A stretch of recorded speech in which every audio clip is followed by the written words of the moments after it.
So this morning I was presenting on the progress for HyNet. We were in a session called Industrial Decarbonisation, and that is what HyNet is there to do, to take our valuable foundation industries and find ways for them to decarbonise. I think it's really important. We are in a new world. We are trying to work out how we transition, and therefore different organisations, different clusters, different parts of the industry will be moving forward in different ways, and we need to learn best practice from each other in order to find out what works well, what maybe doesn't work so well, and how, therefore, to make that transition as smooth as possible. So some of the sessions I've been in today, I was there for the plenary, which was very useful to gain a really good background as to where things are. And also then the innovation session that we had just after lunch was very good to hear from the Department of Energy and Net Zero and hearing what their views are on how we bring forward new technologies and experience from other new technology players as they're taking their technologies and their projects through to commercialisation. One of the most important key messages, I would say, is to echo what Chris Skidmore put in his Net Zero review, is that we need to recognise this is definitely and fundamentally about the environment and about doing the right thing for the planet, but actually that is well correlated with doing the right thing economically.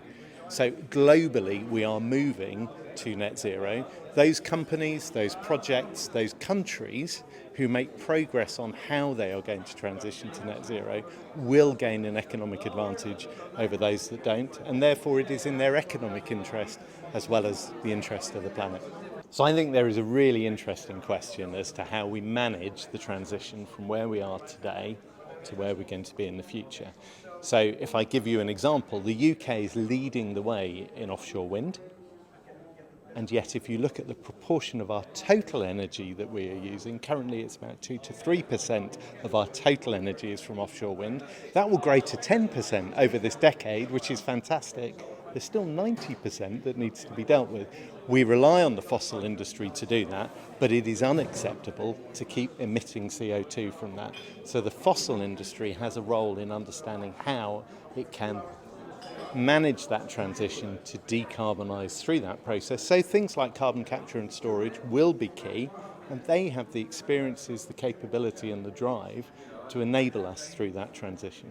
So how do our major intensive energy industries to make that transition is really important. So something like the cement sector contribute around 7 or 8% of our global emissions. We need to find a way in which we can help them to do that. So for them, that's about capturing the CO2 that comes to their process.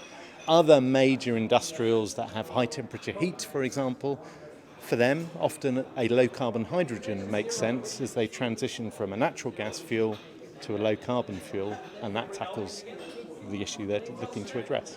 Conferences like this are really important because they bring the industry together to enable them to share best practice, but they also allow us to engage with policymakers and others to ensure that the policy frameworks match what industry can achieve, and industry knows that they can rely on those policies in order to enable them to do what they need to do.